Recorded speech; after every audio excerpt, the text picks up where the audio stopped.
it was nothing I can do. It was nowhere for me to turn because if you don't have money for lawyers and you don't know who to call, I just gave up. Joyce Love is devastated. She lost her home and nearly $70,000 in a home repair scam. Very depressed, sad, and just thinking that how could they do this? Love didn't have the cash to pay for renovations out of pocket, so refinancing her mortgage to pay for the work seemed like the perfect solution. But the pushy salesman who lured her in kept the refinancing check for themselves. These guys are very charismatic.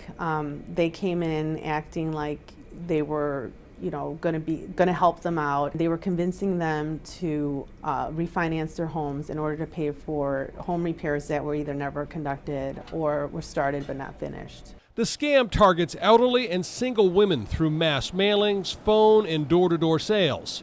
Civil suits filed by victims led the U.S. Attorney General's office and postal inspectors to investigate the bogus contractors. It's good to check and make sure that a business is established. Now these days, with Google or with the internet, you can do a Google search easily and find out if somebody's been either arrested or sued for this type of conduct. Education is also very important.